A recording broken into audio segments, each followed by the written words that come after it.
진하나에서 목숨을 걸고 장현이 길체를 구해내며 강력한 연적이라 생각되었던 각화의 마음이 일보 후퇴로 우선 일단락되었고, 아직 길체와 구원무의 관계가 깔끔하진 않지만 이 또한 구원무의 무리수로 곧 정리되는 전개가 있을 것이니 이제 길체와 장현이 심양에서 새 출발할 리만 남은 듯한데요. 그 과정에서 길체와 장현이 함께 소영과 강빈을 돕게 되며 드라마 연인 속 이야기는 결국 소영과 인조의 갈등이라는 관련된 이야기를 중심으로 향할 수밖에 없을 것 같거든요. 그렇다면 소영과 인조의 관계는 언제부터 틀어진 것이라 봐야 할까요? 소영과 인조, 그 갈등의 시작은 파트 1 6화에서부터 그 조짐이 보이기 시작했습니다. 야면 과인이 출성하기를 바라는가? 다른 이도 아니고 지 제자 입에서 저들이 전하께서 출성키만 하면 사직을 지켜준다 하여 전하, 소자를 보내어 주시옵소서. 지난 6화에서 소연은 전란을 하루빨리 종식시켜 그 피해를 최소화하기 위한 방안으로 사직을 보존해주겠다는 조건을 내걸은 청의 제안을 수용하는 것이 어떻겠는지 인조에게 물었던 것인데요. 인조가 그간 지키고자 고민해왔던 것이 사직의 안녕이라 믿어왔던 소연은 인조가 바랬던 대로 청이 제안했으니 전쟁을 끝낼 절호의 기회라 판단한 것이죠.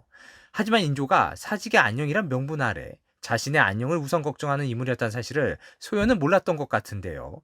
이때부터 이 둘은 부자지간이나 소연과 인조가 그 결이 다른 인물임이 증명되기 시작했습니다. 세자가 병문안 오는 것이 번거로우니 청하지 말라 그리 일렀거늘. 원손이 세자를 대신하여 심양으로 가야 할 터인데 어린 원손이 그 험한 길을 어찌 못했느냐 말이야. 인조는 소연이 환우가 깊어진 자신의 병문안을 위해 조선으로 오는 것을 허락받았단 보고를 받자 자신이 분명 세자에게 병문안 오지 말라 일렀는데 자기 멋대로 조선으로의 귀국을 허락받았다는 사실과 덕분에 원손이 세자 대신 심양길에 오를 수 있도록 만든 소연의 처사가 인조는 단단히 화가 난 것인데요. 이유는 정확히 알 수 없지만 소연이 청으로 끌려간 이후에 소연을 생각하는 인조의 마음이 삐딱해져 가고 있음을 알 수 있는 대목입니다. 고개를 들라. 얼굴이 왜 그리 상했는가? 장현의 조언을 받아들여 복생이며 얼굴이 초췌해 보이도록 꾸몄기에 다행인데요. 오랜만에 귀국길이었기에 분명 소연도 깔끔한 모습으로 조선 땅을 밟고 싶었겠지만 그는 복색이며 얼굴이 초췌해 보이도록 꾸미라는 장현의 조언을 받아들였고 덕분에 인조의 기분을 상하지 않게 할 수 있었고 오히려 동정심을 유발시킬 수 있었으니 소연이 장현의 조언을 받아들인 점은 탁월한 선택이었다 볼 수 있는 것이죠.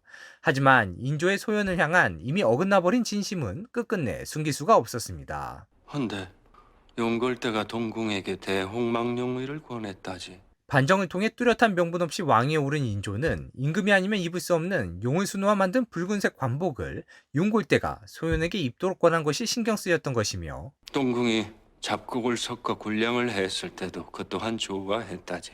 대신들이 볼모로 친자가 아닌 양자를 보낸 일로 과인을 질책했어. 하면 세자는 일이 이에 이르도록 심양에서 그동안 뭘 했는가?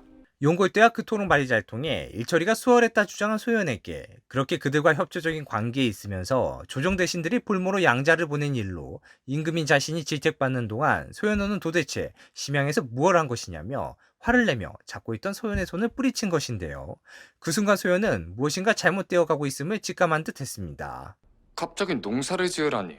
가뭄이 들고 송산 금주성에 보낼 군량도 부족하니 이제 조선관에서 스스로 농사를 지어 식량을 마련하라는 황제의 명이 떨어졌습니다. 소연이 함께해온 신하들에게 농사일을 누가 맡겠느냐 물으니 아무도 할 줄 아는 자가 없었으나 어릴 적 어머님이 일꾼들을 부려 농사일을 주관하시는 것을 보았다며 강빈이 자신이 할 줄 안다 나선 것이죠. 땅 볼 줄 아는 일을 골라 기름진 땅을 선점했고 평생에 농사일만 하다 잡혀온 포로시장의 조선인 노예들을 속환시켜 일꾼으로 삼았으며 몽골까지가 농사에 활용할 튼튼한 속까지 데려다 갖추었으니 강빈 주도하에 이루어질 농사는 성공할 수밖에 없었습니다. 하지만 이러한 행보가 소영과 인조가 더욱 대비되는 모습으로 비추어지는 결과를 야기시킬 수밖에 없었죠. 농사를 잘 지으면 고향으로 보내주시는 것입니까? 내 만일 조선에 돌아갈 수 있다면 반드시 그대들도 데려가리다. 청으로 끌려온 조선인 포로들 그리고 심지어 조선에 거주하고 있는 백성들까지 당시 우리네 조상님들의 삶은 희망과 마주하기 힘든 희망과는 거리가 먼 삶을 살고 있었는데요. 하지만 소영과 강빈이 청으로 끌려온 조선인 포로들에게 희망을 심어준 것이죠. 농사를 잘 지으면 고향으로 갈 수 있을지도 모른다는 희망, 잘만 하면 죽더라도 고향 땅에서만은 죽을 수 있겠구나 하는 소박한 희망을 소영과 강빈을 통해 이들이 꿈꿀 수 있게 된 것인데요. 목숨을 걸고 조선으로 도망온 조선인 포로들을 다시 잡아들여 청으로 보낼 수밖에 없었던 이처럼 어렵사리 얻은 희망마저 뿌리채 뽑으려 들었던 인조의 관리하에 있는 조선과는 달리 심양 속 소현과 강빈이 다스리는 작은 조선에서는 조선인들이 작지만 희망을 품고 살 수 있었던 것이죠. 이와 같은 일에 그간 장현이 큰 힘이 되어졌다면 이제 조선에 성공한 사업가 출신 길채마저 함께하게 되며 소현과 강빈이 하는 일은 더욱 성해질 것이고, 그에 반하여 인조의 모습은 대비되어 더욱 초라해질 일만 남은 상황이 되어버렸습니다. 점점 더 격해질 소현과 인조의 보이지 않는 갈등 속에 함께하게 될 길채.